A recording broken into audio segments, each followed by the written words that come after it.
Olá, estamos chegando de novo aqui no programa Delposo Informação e Debate, trazendo um convidado que está aqui com a gente com uma certa rotina, porque sempre tem muito a dizer sobre a luta do povo brasileiro, a luta da reforma agrária.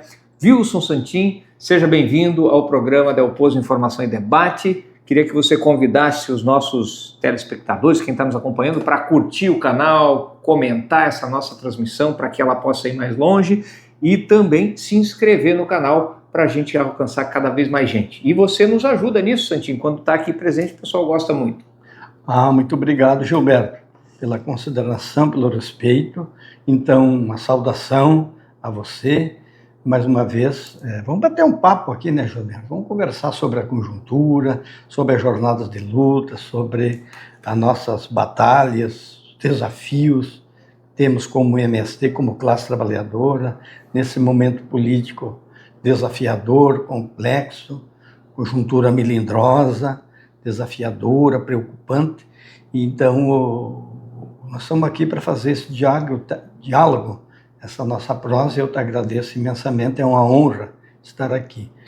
E também pedir, então, solicitar ao companheirado que nos acompanha para compartilhar, para se inscreverem, para multiplicarem, porque nós precisamos levar informações verdadeiras, sérias, honestas, para a população, para a nossa militância, para fazer o enfrentamento devido a essa conjuntura e os desafios que nós temos como classe trabalhadora. E nós, do Movimento Sem Terra, nossa missão principal, todo mundo sabe que é a luta pela terra e a luta para conquistarmos uma verdadeira reforma agrária nesse país. Perfeito. E a gente está se aproximando das jornadas de abril, e aí eu já vou entrar com polêmica, assim. Eu queria que você falasse das jornadas de abril, mas Santa Catarina, a Assembleia Legislativa resolveu criar aí, fazendo um contraponto às jornadas de abril, que é a luta do MST, e que a mídia chama de abril vermelho, né? Por causa da cor da bandeira e do boné do MST, mas são as jornadas de luta. E aí Santa Catarina resolveu, o parlamento catarinense resolveu votar o Abril Amarelo, que é muito complexo a intenção desse projeto e do que ele pretende. A intenção, ou mais que isso, é a má intenção. Aí é uma maldade que há aí colocada, né? Uma maldade, é uma má intenção. Com essa lei que foi sancionada pelo governador Jorginho Melo, ela é inconstitucional. Ela é flagrantemente inconstitucional. Uma lei que se propõe que é inconstitucional, ela tem vício de origem. Então, nem deveria passar pelas comissões de Constituição e Justiça. Tinha que matar lá, tinha que morrer, parar por ir para a gaveta ali, porque ela é inconstitucional. E há ações em andamento para derrubar, questionando essa inconstitucionalidade. Na questão política, é uma politicagem. É uma grande safadeza essa lei, é uma safadeza, é uma má intenção, porque ela visa criminalizar a luta pela terra, a luta pela reforma agrária, claro, criminalizar o Movimento Sem Terra, criar mais preconceito, mais desinformação, mais discriminação, induzir a sociedade e as pessoas a um erro de avaliação do que é o movimento, o que significa o movimento, a luta da terra e da reforma agrária, que é uma luta legal, diga-se de passagem, é legal a nossa luta, porque ela está amparada o nosso direito de lutar pela democracia, pelos direitos de nos manifestar, direitos humanos, sociais, econômicos, terra, habitação, saúde, educação, salário, tudo é garantido pela nossa Constituição de 1988. A Constituição garante tudo isso. E o direito do povo se organizar na forma da lei, de maneira organizada, disciplinada. Inclusive, para quem não sabe, há uma sentença de um ministro, de um presidente do Superior Tribunal de Justiça, de alguns anos, que ele deu uma sentença dizendo que a ocupação da terra dos latifúndios improdutivos, feita de maneira coletiva, disciplinada e organizada por um movimento social, um exemplo como o MST, não se caracteriza como crime. Não é esbulho possessório, não é crime, porque essa forma de luta de pressão visa pressionar o governo e o Estado brasileiro a realizar a reforma agrária, que está garantida lá na Constituição Federal. E que o Brasil está bem atrasado, porque os Estados Unidos, que muitas vezes é referência, e ultimamente não está se mostrando referência para muita coisa, mas fez a reforma agrária século passado. Estados Unidos, a Europa, o Japão, e por aí pelo mundo afora. O Brasil é que é um atraso. Não, aqui no Brasil é a contra-reforma agrária permanente. Aqui o capitalismo se desenvolveu na cidade, no campo brasileiro, sem ter a necessidade de realizar a divisão da terra, fazer a reforma agrária. Aqui é o contrário.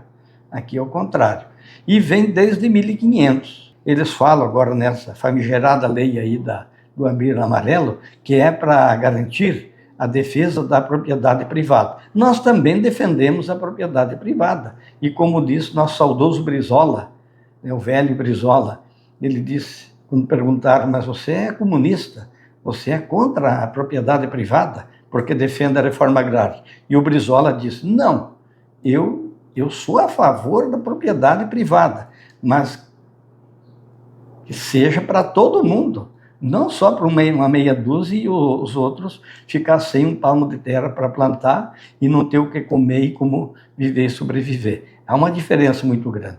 E a função social da propriedade da terra, ela está submetida, Gilberto, todos e todas que nos acompanham, já falamos várias vezes aqui, ela está submetida ao cumprimento da função social da terra. Ser produtiva, respeitar as leis trabalhistas e respeitar a questão do meio ambiente. Qualquer uma dessas questões que não estiver cumprindo com a função, no caso, função social da terra, aquela fazenda, qualquer uma, é passível de desapropriação para fins da reforma agrária. Artigo 186 da Constituição, autorregulamentado. Mas, o ano passado, o ministro Fachin, do Supremo Tribunal Federal, deu mais uma sentença, deu mais um voto, onde ele convalida, onde ele reforça esse entendimento da função social da terra. Então, tem a Constituição e tem essa posição do Supremo Tribunal Federal. Então, o que há que se fazer é que se cumpra isso. Então, a ocupação do latifúndio produtivo, que não é a única forma de luta nossa, tem muitas marchas, as pressões, as formas de se organizar, pressionar, são muitas. E a ocupação do latifúndio produtivo é uma delas. E nós não saímos ocupando qualquer coisa por aí, moda louco. E muitas terras da União que são ocupadas indevidamente por grandes grileiros, né? E se adonam da terra, que é uma terra pública, que poderia estar sendo colocada na mão de trabalhadores para poder produzir de verdade. Poderia dar aqui dezenas de exemplos. Vou dar um, que é agora o assentamento Dom Pedro Casaldáliga, lá em Major Vieira, que é uma área da União, uma área pública da União, lá em Major Vieira. Há mais de 50 anos, os grileiros, aproveitadores, ricos, super ricos, fazendeiros de lá, vinham utilizando aquela área da União para o seu proveito próprio. Inclusive, tinha até plantio de pinos, uma área de reflorestamento, que foi legalizada, e eu pergunto, quem é que legalizou? Quem legalizou? Quem fez o projeto? Quem deu o aval daquele reflorestamento de mais de 250 hectares de pinos, pinheirinho americano? Alguém que foi feito de maneira legal. O plantio, depois para tirar, etc, etc. Foi legal, alguém deu o aval, alguém legalizou em cima de uma área pública. Olha quem é que é o criminoso. Aí nós somos criminosos. Alguém assinou embaixo. Mas nós, com a luta, ocupamos 4 vezes. Então, tu falou em ocupar áreas da União. Claro, nós fizemos 4 ocupações. 4 vezes ocupamos e na última a gente foi vitorioso. Mais de 50 anos, os aproveitadores, gente rica, gente cheia das terras de outras fazendas, sugando o que é da União, que é público. E o povo nosso nos acampamentos, passando necessidade da terra, passando fome e tal. E agora de respeito. Quantas famílias que estão lá? São 34 e mais umas 20, umas 18 poceiros, que daí ficou os poceiros pequenos e médios. Nós fizemos um entendimento com o INCRA e com a União, que essas famílias já estão há anos lá. Permaneçam lá. Permaneçam, já tem casa de material. Quer dizer, estão estruturados. É trabalhador, a gente. São trabalhadores, pequenos e uns 2, 3 médios. A maioria pequenos. Esses nós dissemos, esses aí, esse povo fica. Nós não vamos tirar daí para... Mas até nós poderíamos reivindicar, não, agora saiu para a reforma agrária, é tudo para a reforma agrária. Mas nós tivemos bom senso, companheiro. Nós tivemos bom senso, não, tranquilo, deixa o povo aí. São nossos vizinhos, pessoal que ajuda o nosso povo, mas 34 famílias em 350 hectares, daí que estava se aproveitando lá 2, 3 fazendeiros, grandes, ricos, aquilo que eu falei, por favor, né, aí 50 e poucos anos, vamos dizer 50 anos utilizando uma área da União, uma área pública, por interesse particular, sem pagar renda para a União, sem dar retorno nenhum. Então, áreas da União, áreas de devedores da União, que o próprio presidente Lula colocou agora de trabalho escravo? De trabalho escravo, devedores da União, áreas públicas griladas, que tem lá em Abelardo Luz, lá em Xanxerê, o acampamento Kid em Abelardo, da Fazenda Itália, o acampamento Marcelino Querela em Xanxerê, da Fazenda Sementes Presoto, uma área que é do INCRA, registrada em nome do INCRA, é propriedade do INCRA. Foi dado um título em 1982, para o Figueiredo ainda, para regularizar, em vez de passarem as terras que estavam ilegais, irregulares, lá naquela região, da linha Santa Laura, uma região, em vez de passar, veja bem, pessoal, as terras daí para o sem terra, para o povo que lá vivia, nos arredores e tal, e lá dentro, foram retiraram sem terra e deram título para os tubarão de Xanxerê. Eles não pagaram nada, nunca pagaram nada. Ficaram totalmente irregular. Em abril de 2016, aquele título foi anulado, foi cancelado pelo registro de imóveis lá de Xanxerê. E nós, em agosto, ocupamos. E a área do INCRA. Sofremos despejo injusto, ilegal, uma vergonha, destruíram a plantação, mataram os animais, destruíram os bens, os pertences das famílias, e o povo ficou quase 2 anos nos ginásios de esporte lá em Faxinal. Reocupamos depois, ficamos 10 dias, tivemos de sair porque aconteceu um despejo pior do que já se previa. Estou falando a verdade aqui. Depois de 6 viagens a Brasília, eu, o Padre Pedro e o Pedro que sai no INCRA para vir uma determinação para que o INCRA retomasse a posse, porque a propriedade é do INCRA. É do INCRA, os documentos, propriedade do INCRA. E eles ficaram totalmente irregulares, fora da lei, e foi anulado o título, a concessão, foi anulado, cancelado. Então, não tinha outra medida a não ser a emissão de posse. Veio a determinação, enfim, depois da segunda ocupação, veio a determinação para o INCRA, então, fazer a solicitação da emissão de posse. O Dr. Valdez montou o processo, encaminhou, e uma juíza federal de Chapecó negou a emissão de posse, que é um fato meio inusitado. Demora, às vezes, conceder uma emissão de posse para o INCRA, e a terra é do INCRA, e ela negou na cara dura, desculpe a expressão, eu estou falando francamente as coisas aqui, dizendo o seguinte, alegando, nego a emissão de posse, não dou provimento, porque já faz mais de 30 anos que os presuntos estão lá e tal, então tem uma situação consolidada, é melhor deixar assim. Por favor, vamos ter um pouco de respeito nesse país. E qual que é a situação atual? A situação atual está emperrado na Justiça Federal, numa primeira instância em Chapecó, o doutor Narciso, que não despacha, está com ele, fica enrolando, o doutor Narciso, né, no juiz federal, Chapecó, e o outro parte do processo está no TRF4, Porto Alegre. Também a Fazenda Itália, que é o acampamento aqui de Abelardo, quase 11 anos que o povo está lá, resistindo, batalhando e tal.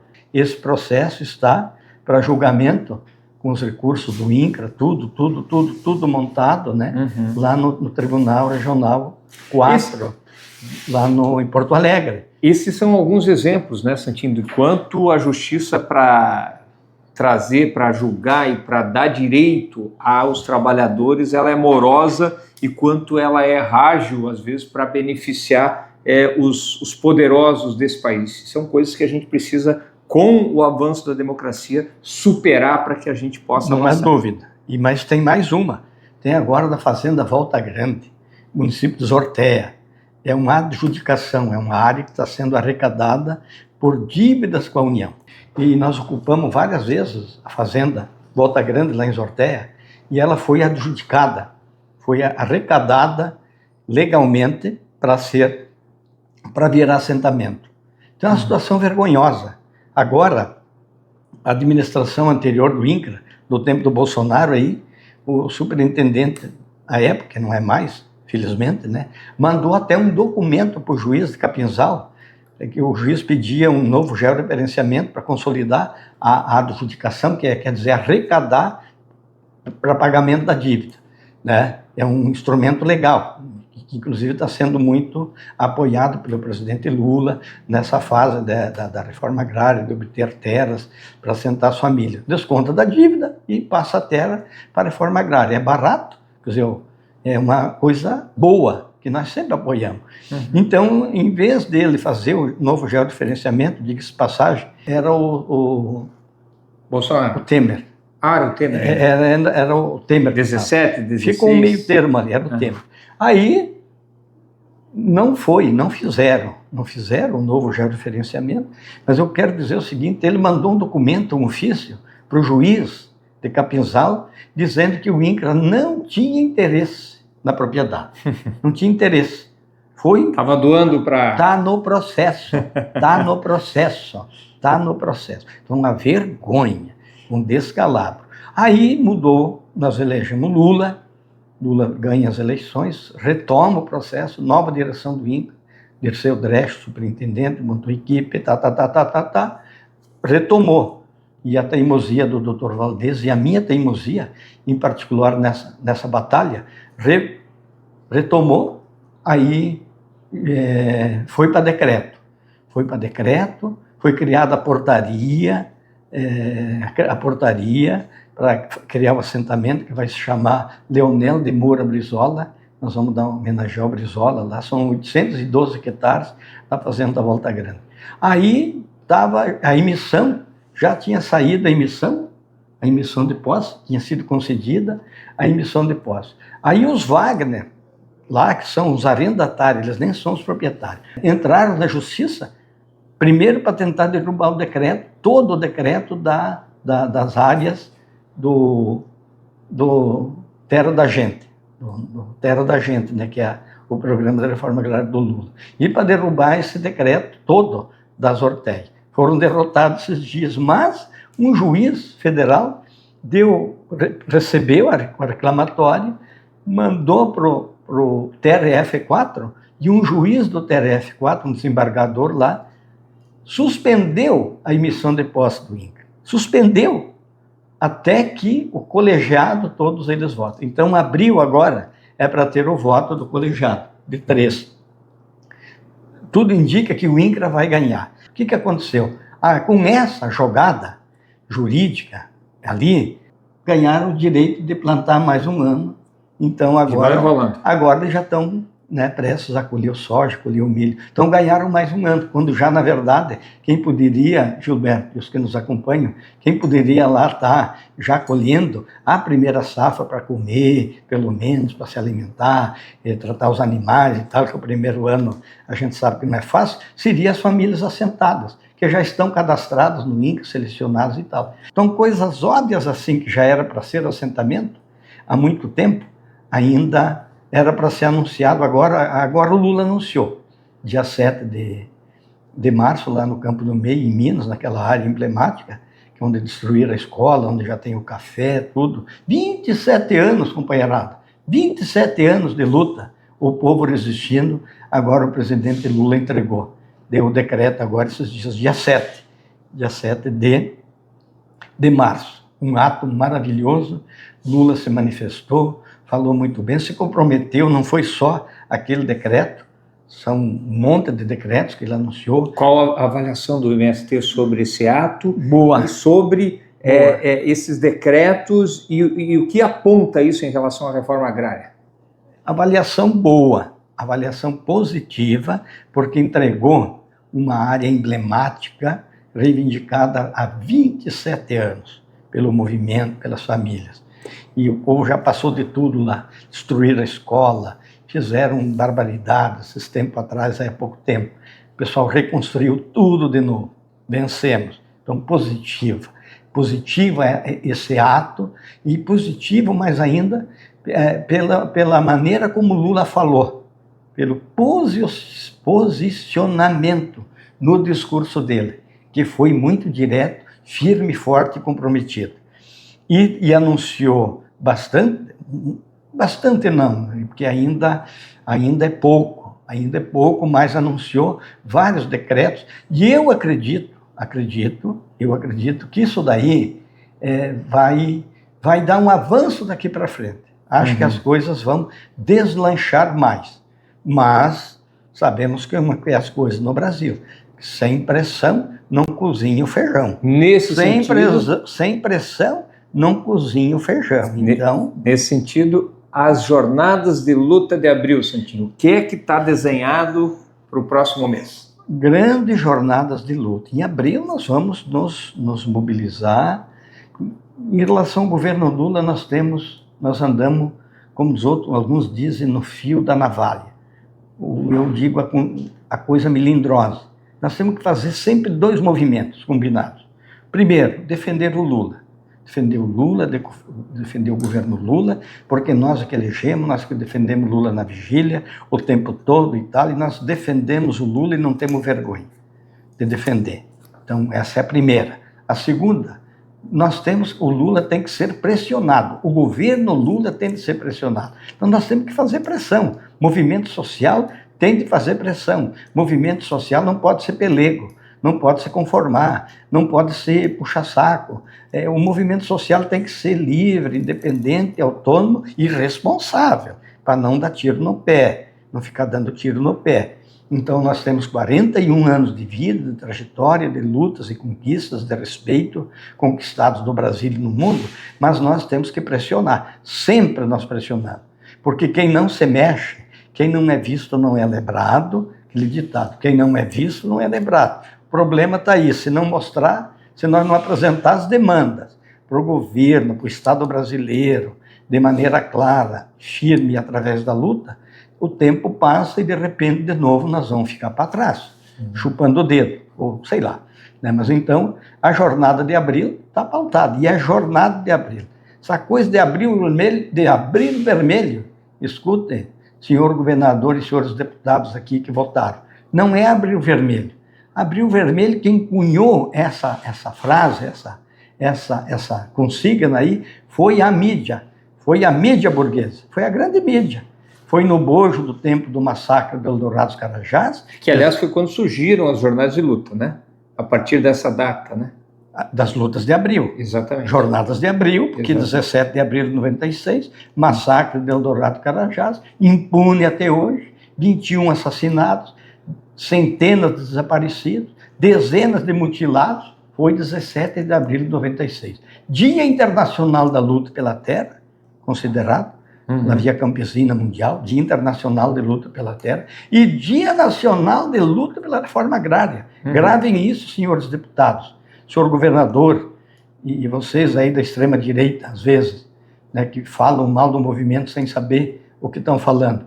17 de abril, o Fernando Henrique, no final do seu governo, eu acho que por um desencargo de consciência, em função do massacre do Eldorado Carajás, que ele era o presidente, e o Almir Gabriel era o governador do Estado do Pará, do PSDB, ele publicou o decreto transformando o dia 17 de abril como Dia Nacional de Luta pela Reforma Agrária no Brasil. É uma data oficial. Então, vamos respeitar isso aí. E o Abril Amarelo, então, veio ali essa famigerada lei. E o governador Jorginho Mello, para reprimir o movimento sem terra, para fazer despejo, sem ordem judicial, botar polícia, cavalaria, helicóptero, e para fazer as barbaridades que ele fizeram em outubro do ano passado, lá em Canoinhas, ele não precisa de uma lei, precisa de uma lei de Abril Amarelo.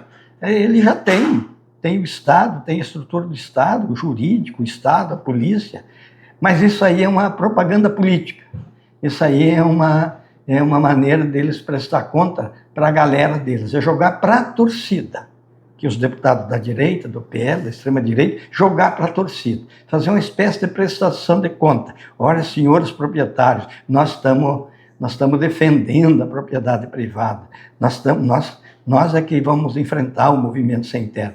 É uma sacanagem política, é uma propaganda política e ideológica. E tem um viés que ela é inconstitucional, ela é flagrantemente inconstitucional, porque ela afronta os direitos humanos, ela afronta a Constituição Federal, ela induz ao ódio, à violência, ao armamento e tal. Então, é a mesma coisa que fosse aprovar uma lei legalizando os círculos nazistas. Os círculos nazistas que a gente sabe que tem aqui no Estado. Seria um absurdo, inconstitucional, essa é a mesma coisa. Então, ela não tem uma função prática, Gilberto. Ela não tem uma função prática. Na prática não vai mudar nada. Então é para fazer esse enredo, esse jogo, e é claro que é um absurdo, e nós ficamos chateados, né, e indignados. Tanta coisa que tem para os deputados apresentar, de leis, de projetos, que beneficiem a sociedade catarinense. Para que isso aí? Outra coisa, quando é feita uma lei, eu fui deputado estadual, você sabe disso. Fui deputado estadual, eu conheço da lei, ajudei a fazer a Constituição Estadual, a Constituição Federal, que nós ajudamos a nível de movimento social, fazer essa Constituição que está aí. Se não fosse a pressão, a organização do povo naquele período de ascenso de massa, nós não teríamos incluído na Constituição nossos direitos fundamentais e tantas coisas e tal, e umas não conseguimos, é verdade, né?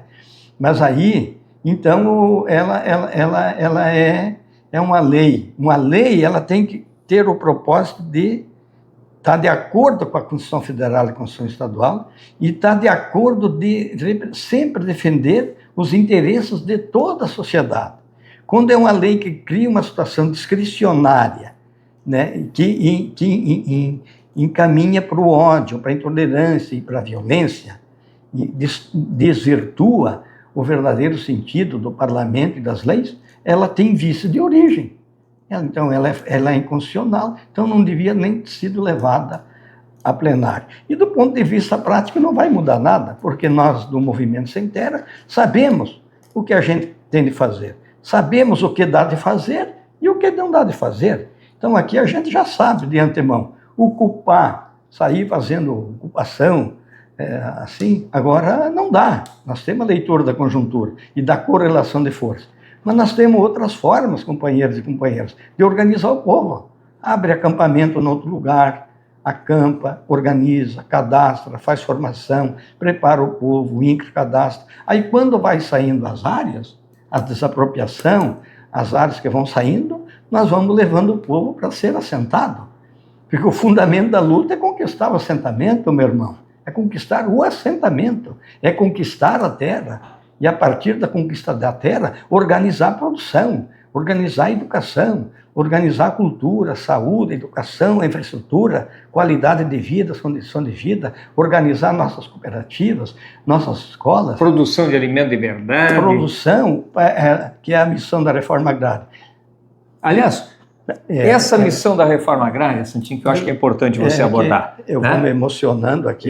Porque eu acho que a luta do MST está bem clara, o processo todo, mas assim, a mídia sempre foca muito nessa questão do conflito pela terra, tal, que é algo que a sociedade impõe. O Brasil está atrasado nesse debate e nós já falamos bastante disso. Agora, o MST, ele tem tido um papel muito bonito há décadas, no ponto de vista primeiro, de acolher essas famílias, colocar, sentar e ajudar a que essa família possa produzir, porque não é largar em cima da terra e deixar solto lá, tem que ter organização para isso, tem que ter apoio do Estado, tem que ter condições para que se produza. Vide o que se investe aqui no agronegócio. Então, por que não investir nos pequenos agricultores e nos sem terra para a gente produzir comida de verdade? Essa é a luta, eu diria, que o governo Lula tem pregado, mas que a gente sabe das dificuldades que tem o Congresso. Sim, e toda a correlação de forças, né? Então, eu queria que tu falasse um pouco dessa missão do MST, que tem a ver com a produção de alimento. A gente vê hoje o preço do alimento caro também. Isso é resultado também disso, da crise climática, que também o MST tem política para isso, porque é algo extremamente sério, que impacta na produção de alimentos, e isso encarece o alimento. Quer dizer, uma série de fatores que faz parte da missão do MST, que eu acho que isso precisa ser colocado com mais frequência para a nossa sociedade. Concordo plenamente. Eu, nas minhas falas, nas palestras, nos trabalhos de base, tudo, e com os aliadas, tudo, eu sempre toco nesse ponto, da missão da reforma agrária popular. Primeiro, reforma agrária popular quer dizer beneficiar toda a sociedade, não só o sem terra, toda a sociedade. Toda a classe trabalhadora tem de se beneficiar. E toda a classe trabalhadora tem que lutar junto com o MST para a gente conquistar a reforma agrária popular. Que hoje nós enfrentamos um modelo hegemônico que se chama agronegócio. O negócio, ali não é agricultura, é negócio. Grande negócio, eu já disse, o agronegócio. Que é monocultura. É só monocultura. E para exportação e não paga um pila de imposto, um centavo de imposto. Então, isento do ICMS desde a Lei Candir.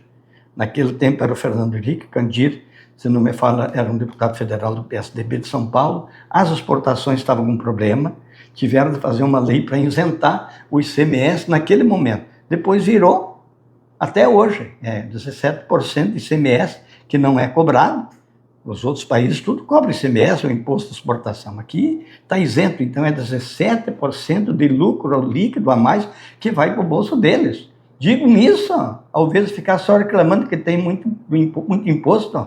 Então, a primeira missão é da reforma agrária. Vamos lá. Democratizar a terra e acabar com o latifúndio. Não tem melzinho na chupeta e não me vem churumelas. Sem acabar com o latifúndio, não tem democracia no Brasil. E tem a ver com educação, com cultura, com preço de alimento, com comida na mesa, com renda, com outro modelo de agricultura. Então, democratizar a terra, acabar com o latifúndio. Primeira missão. Não tem como fazer a feijoada sem feijão. Então, uma reforma agrária, feijoada também, não faz feijoada se não tiver o feijão. Não se faz a reforma agrária se não tiver a terra. Se não desapropriar, não adquirir, não assentar as famílias. Ponto 1. 2, tudo está combinado. Produzir alimentos saudáveis. Para nós, primeiro, as famílias que lutam e conquistam a terra. Produzir comida saudável, balanceada, diversificada, de qualidade, do melhor. Mesa farta para o nosso povo. Mesa farta, como a gente tem lá em casa, como tem nos nossos assentamentos, todos eles. Não há comparação de quando nós começamos e as condições hoje. Graças à nossa luta, nossa organização, e aqui, o suor do nosso trabalho. Nós trabalhamos, ao contrário do que alguns pensam, nós trabalhamos e muito para produzir, tornar a terra produtiva, cumprir a função social, garantir renda, desenvolvimento. É batalhado, é trabalhado, não é brincadeira, não. Não é brincadeira. Não cai do céu, não vem das nuvens, do vento, o que a gente tem, nos nossos assentamentos. Segundo, é cuidar da natureza. Então, primeiro é isso, produzir comida de verdade, para as famílias e para o povo brasileiro, em massa, que daí vai diminuir o preço. Aí diminui os preços dos alimentos na cidade, porque essa dos preços dos alimentos agora é uma sacanagem. Primeiro, do agronegócio, do grande agronegócio que não produz comida, alimento. Eles produzem soja, cana, algodão, celulose, as carnes é nós que produzimos, inclusive bovino. A maioria é o pequeno e o médio que produz, não é mais o grande. O grande transformou as fazendas, a maioria, em produção de soja para exportação. Tudo cheio de veneno, transgênico, macrotóxico, iocano e tal e tal. Então, é ali que está a responsabilidade principal. A segunda é dos mercados, dos supermercados, atacadistas, o grande complexo agroalimentar. Largue mão de ser hipócrita e cínico, vocês aumentam os preços. O povo começa a ter um pouquinho de ganho, Gilberto, começou a melhorar o ganho do salário mínimo, deu um crescimento econômico, e a economia cresceu e o povo começa a ter renda, ter o recurso, eles meteram a faca, de maneira descarada, agora no final do ano, para os Natal e tal, foi vergonhoso os aumentos que fizeram, sem necessidade, porque o custo de produção diminuiu o custo de produção, só que eles estavam mal acostumados com o Bolsonaro, vamos falar as claras, estavam mal acostumados com o Bolsonaro, então voltou numa normalidade, as commodities, os preços e tal, voltou para um certo padrão de normalidade, porque antes estava fora da realidade, por isso eles estavam loucos de faceiro. Então, sinceramente, agora está caro, mas eles têm responsabilidade. A outra responsabilidade é a crise climática. É a crise climática, porque é sazonal, às vezes dá uma seca muito grande. Mata tudo. No caso do café, a seca, a estiagem, acabou com os cafés altos. Isso não no Brasil, isso no mundo, né? No mundo. No mundo. Não, é óleo mundial. de oliva, por exemplo. A maior parte do óleo de oliva é produzido na Europa. Né? Deu problema lá que o óleo praticamente... Não, é em cadeia. É em cadeia. É um sistema agroalimentar mundial que está sob o controle das transnacionais, está sob o controle de monopólios. E é onde os estados nacionais do Brasil, que transformaram os estados em estados neoliberais, que desmantelaram as políticas públicas, as políticas de controle, de estoque reguladores, o Bolsonaro acabou com tudo. Agora vem gargantear aí, mas vamos se respeitar. Acabou com a Conab, né? A Conab, MDA e tudo. Então agora isso tem preço. Tem um preço e a crise climática implica, porque quando dá muita seca, não tem colheita, aí, claro, os preços...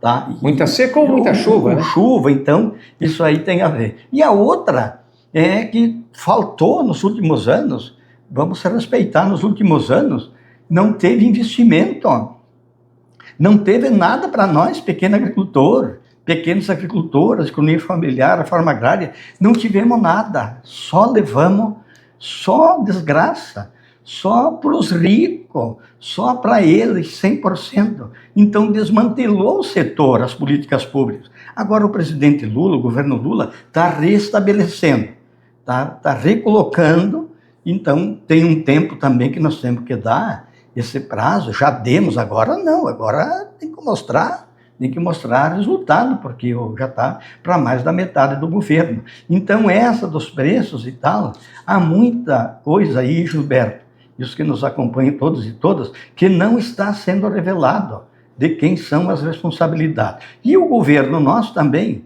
acho que já demorou, fez bem, fez bonito em reestruturar os órgãos, reestruturar essas ferramentas e colocar de volta as políticas públicas aí, mas precisa mais agilidade, precisa desburocratizar, precisa ser mais rápido, mais ágil, acelerar, fazer as entregas e tal, e bons anúncios, isso nós aplaudimos, achamos bonito, mas o resultado, meus irmãos, tem que aparecer na ponta, tem que aparecer lá para o pequeno e o médio agricultor as condições para ele daí produzir. Por outro lado, a política do grande agronegócio levou a um desvirtuamento na cultura, na cabeça do nosso povo, o pequeno agricultor. Levou um problema, um vício, um erro, que o pequeno agricultor virou a querer ser do grande agronegócio. Em tudo tem que encher a terrinha dele de soja. Soja até no terreiro da casa. Não tem nem galinha, nem porco, nem uma horta. Tudo soja. Soja e soja e soja. E aí dá crise. Eles compensam, porque eles têm escala. Eles produzem milhões de sacos de soja. Agora o cara que produz uma quantia X lá, começa a ficar complicado. Ele devia estar produzindo comida. Aipim, batata doce, tem os porcos, tem as galinhas, tem a vaca de leite. Então se atracaram, tudo a moda louco, só soja também. E até nos assentamentos tem. Até nos assentamentos, né? Gente que foi para a monocultura. E nós criticamos. E não estamos contentes com isso aí. E não estamos, sabe, fazendo vistas grossas. Então, mas a culpa é de quem? É do modelo. Um modelo que induz, inclusive, as pessoas à ilusão. Uhum. O cara pequeno acha que daí vai lá, financia um baita tratorzão e os equipamentos e a quantia da terra que ele tem não absorve nem a metade do potencial daquela máquina. Mas a prestação é cara. E o custo de produção para ele se torna caro. Então, esse também, que não é comentado, eles dizem, não, é tech, é pop, é tech, é moderna, mas essas contradições eles não mostram. Além do que, claro, não vão mostrar, por conta deles. Se nós não mostrar e não revelar, eles é que não vão assumir, digamos, os erros, os desvios, os problemas que eles têm. E tudo é culpa do governo. E é tudo culpa do governo. Eles dizem, né? E é muito imposto. Muito imposto, muito imposto. Mas larguem mão de serem hipócritas. Não pagam imposto. Nós temos 250 multibilionários no Brasil, que depois vão falar do plebiscito, né, Gilberto, um pouquinho. Temos que acelerar aqui. Que não pagam um centavo, um pila de imposto. Sim. E vivem reclamando que tem muito imposto. Dentro da da reforma agrária, tu falou do alimento, desculpa, e aí faltou os outros. Acelera nesse para a gente ir para o plebiscito. Então a natureza. Questão do plantio de árvores. Então democratizar a terra, produzir alimentos saudáveis, cuidar da natureza, cuidar das pessoas, garantir a geração de trabalho, renda e desenvolvimento nos municípios onde acontece a reforma agrária e fazer do campo um lugar bom de se viver, porque a gente quer ter vida digna, vida boa, vida saudável, em paz, com nós, com a natureza, com os vizinhos. Então essa é a missão da reforma agrária, que quer dizer, no final, um novo modelo de agricultura. Um novo modelo de agricultura. E que nos leva essa missão e essa luta estratégica da reforma agrária popular à construção de um projeto popular para o Brasil. Um projeto de sociedade. Não basta disputar governos e tal, que é fundamental. Eu não nego, nunca neguei, nunca vamos negar no nosso movimento. Mas a gente quer discutir com a sociedade brasileira a construção de um projeto de nação, um projeto de país. E daí vem agora o porquê desse plebiscito popular. Vamos lá então, plebiscito popular para discutir a taxação dos ricos, dos multimilionários, de quem tem muito dinheiro não paga imposto, que no Brasil é tudo invertido, quem tem pouco paga e quem não tem muito não paga, sempre arruma um jeito de não pagar imposto, né? E aí entra também nisso a questão da escala 6x1, de discutir isso, né? Tentar diminuir essa escala de trabalho que hoje é 6x1, tem gente que é 7x7, trabalha a semana inteira, né? Mas a ideia é evoluir, como alguns países já fizeram, ter aí 5x2, eventualmente ir num processo de 5 de trabalho, as pessoas não viverem só para trabalhar, né? Muito bem. E a questão também no contraponto, que é a isenção do imposto de renda para quem ganha até R$5.000, que é, digamos, que dá mais condição para as pessoas investir na saúde, na família, na alimentação e viver melhor. Então, essa foi uma decisão das duas frentes, Frente Brasil Popular, Frente Povo Sem Medo, centrais sindicais, partidos de esquerda, movimentos sociais, entre eles o MST, é claro, movimentos populares, juventude, a UNE, a religiões, igrejas progressistas, não só da católica, mas evangélicos e tal.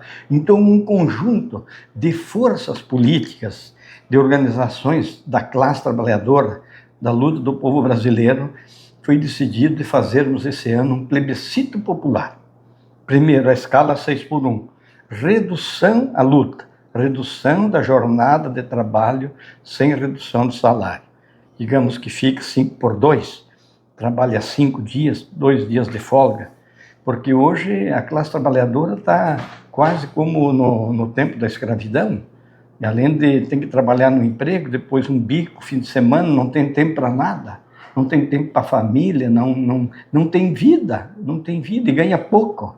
E o salário é pouco, ganha é pouco, a situação é terrível. Então, essa é a grande questão colocada, né, do 6x1, contra o 6x1, e o plebiscito vai ter a pergunta: você é a favor do fim da escala 6x1? Claro, nós vamos conscientizar o povo para que vote sim. A 2 é a taxação das grandes fortunas. Está na Constituição Federal, taxação das grandes fortunas, dos mais ricos. Hoje há no Brasil 250 multibilionários que não pagam um pila de imposto, não são taxados em nada. E sempre reclamam que tem muito imposto. Vou parar por aqui. Então, a pergunta é: você é a favor da taxação das grandes fortunas, dos 250 multibilionários?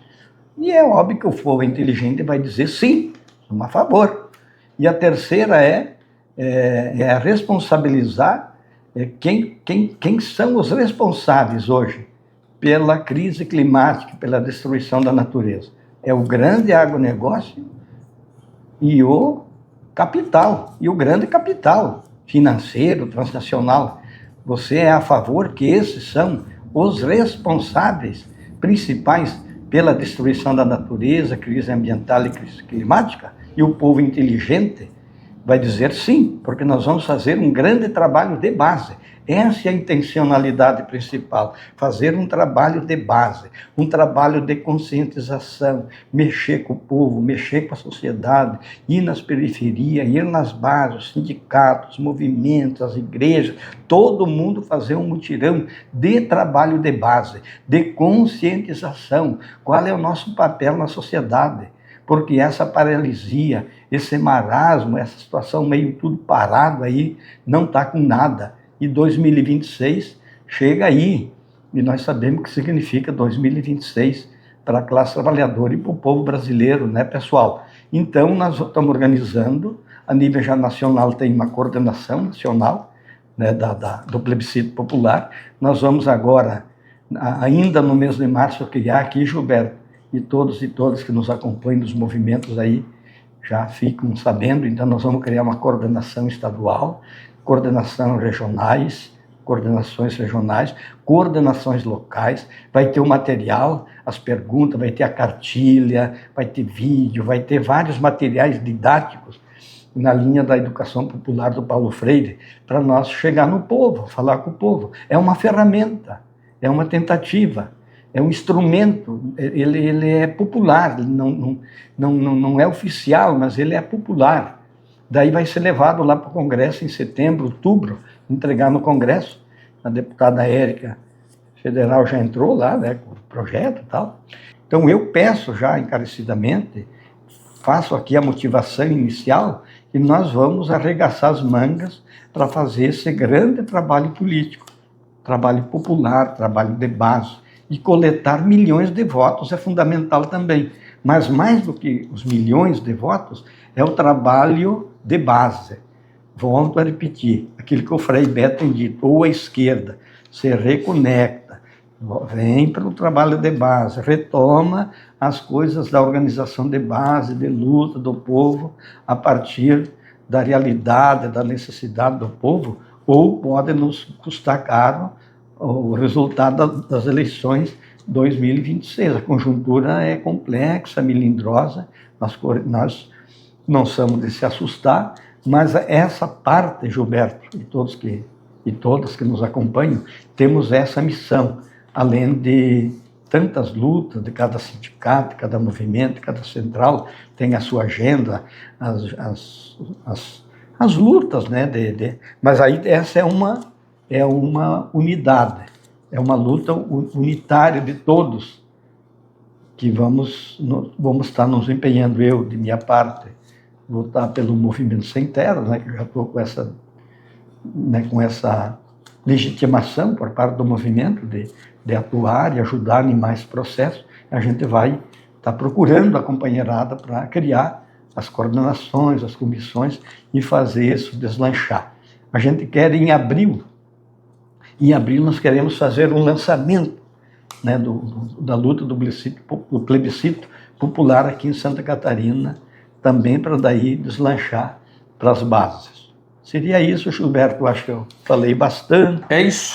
E tal, mas estamos aí, um abraço a cada companheiro, a cada companheira, a luta continua, a luta nos trouxe até aqui com as conquistas e a luta vai nos levar a grandes vitórias ainda, inclusive nesse período do mandato do presidente Lula. Eu confio e acredito que nós vamos obter grandes conquistas até o final do mandato do governo Lula, com a nossa luta e a nossa organização.